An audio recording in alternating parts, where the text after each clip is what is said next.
Zuzu Kids TV'den merhabalar arkadaşlar.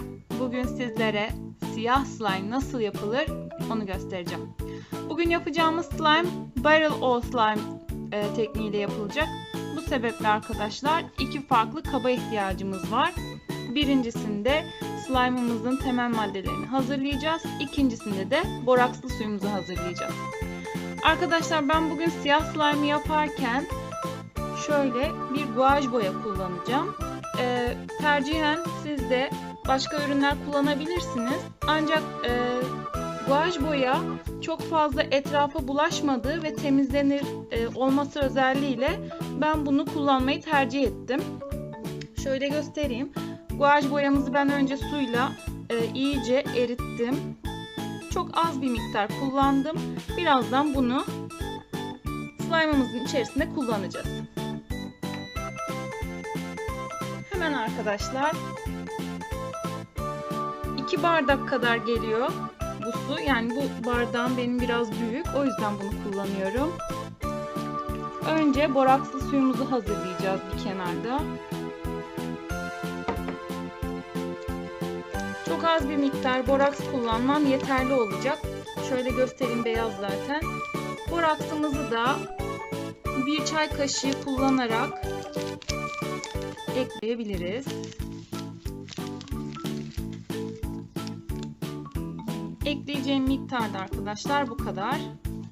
Önce borakslı suyumuzu şöyle iyice görebilirsiniz diye iyice karıştırıyorum arkadaşlar.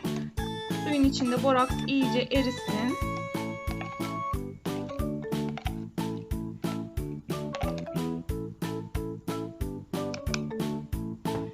Bir kenarda onu bekletiyoruz. Ve şimdi başlıyoruz slime'ımızı hazırlamaya.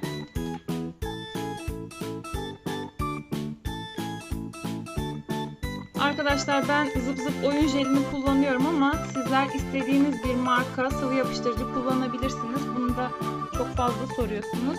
Bu sebeple söylüyorum. Ben zıp zıp oyun jelini çok fazla tükettiğim için kullanıyorum. Bu kadar büyük. Ama sizler Leds veya işte Faber-Castell ne varsa onu kullanabilirsiniz. Önemli olan sıvı yapıştırıcı olması. Hemen arkadaşlar şampuanımızı da ekliyoruz. Şampuanımızı ekliyoruz ama şampuanımızın kıvamını ve rengini görüyorsunuz arkadaşlar. Sedefli bir renk. Burada önemli olan bu sedefli renkte şampuan. Ben yaklaşık 2-3 kaşık kadar şampuan kullanacağım.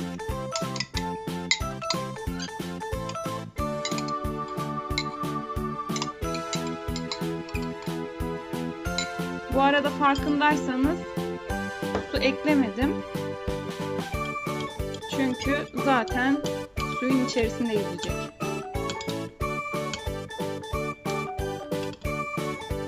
Şöyle yakından göstereyim. Arkadaşlar kaşığımın üzerinde görebiliyorsunuz. Sedefli bir renginin olduğunu, yani şu anda yapıştırıcı ve şampuan artık istediğim ışıltıyı bana verebilecek durumda. Bunu da güzelce karıştıralım.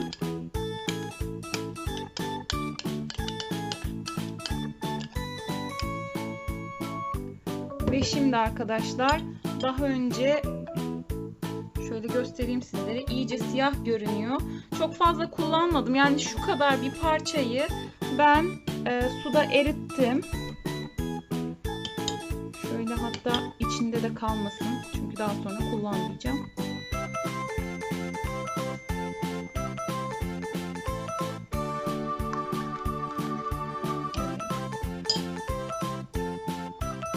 Simsiyah oldu zaten arkadaşlar.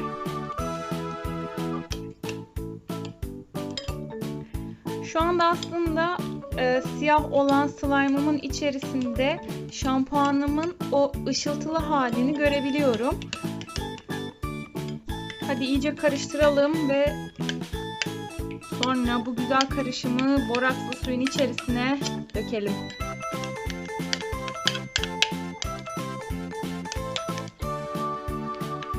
Evet, iyice birbirine karıştı arkadaşlar. Hazır mısınız? Ben çok heyecanlıyım. Bunu çok iyi iyi görmenizi istiyorum. Çünkü içine döktüğüm anda ilk görüntü çok hoş oluyor. Döküyorum arkadaşlar. Birazcık daha mı karıştırsam? Döktüm.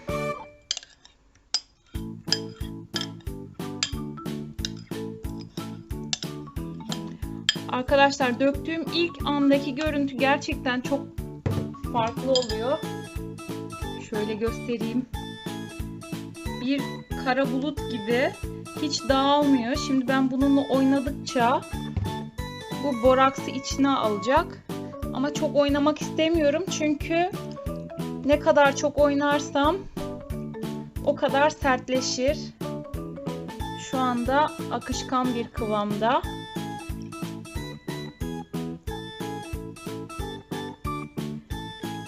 Bu Vario Slime dedikleri kıvam bu aslında.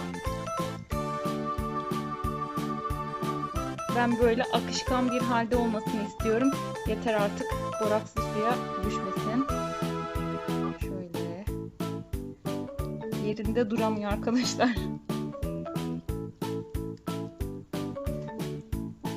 Hemen geri öteki kaba alalım. Ve kıvamını görelim. Oldukça akışkan. Simsiyah bir slime oldu arkadaşlar. Şöyle. Hadi bunu ellerimi temizledikten sonra bir bardağa koyalım. Evet arkadaşlar, ellerimi temizledim ve geldim. Hadi şimdi bu akışkan kıvamlı slime'ımızla biraz oynayalım.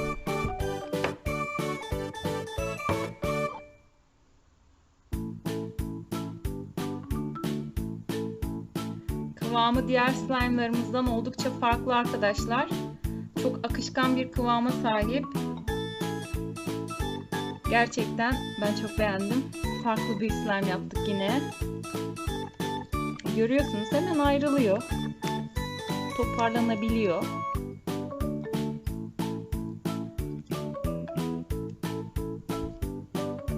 Koca bir bardak oldu.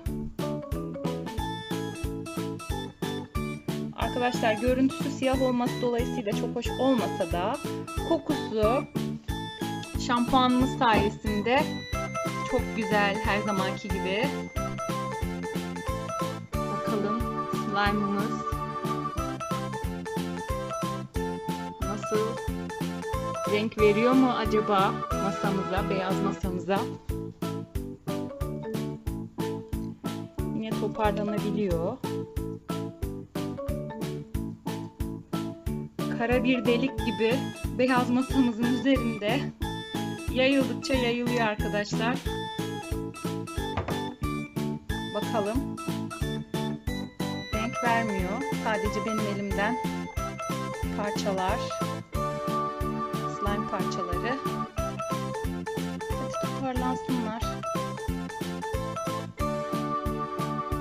Çok çabuk yayılıyor arkadaşlar.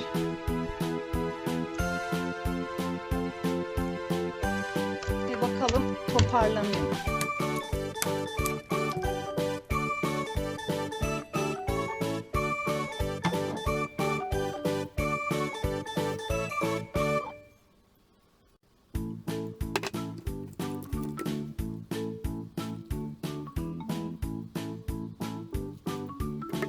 Arkadaşlar bugün farklı bir slime daha hazırladım sizler için. Eminim yani beğenmişsinizdir.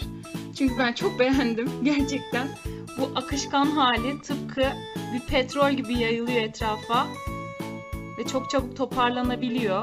Guaj boya sayesinde herhangi bir şekilde gördüğünüz gibi etrafa boya bırakmıyor. Ben beğendim. Umarım sizler de beğenmişsinizdir. Bu arada eminim borakslı suyla ilgili bana söyleyecek laflarınız vardır. Önce şunu söylüyorum arkadaşlar. Borakslı suyu ziyan ettiğimi düşünmeyin. Çünkü borakslı su şu anda burada. Ve size göstermek istiyorum. İçerisinde aslında birazcık renk verdi guaj boyamız. Onu sizler eğer isterseniz daha sonra koyu renkli slime'lar hazırlarken kullanabilirsiniz ama tavsiye kesinlikle açık renkli slime hazırlarken onu kullanmayın. Umarım videomuzu beğenmişsinizdir. Tekrar söylüyorum, lütfen beğendiyseniz beğen butonuna basmayı unutmayın arkadaşlar.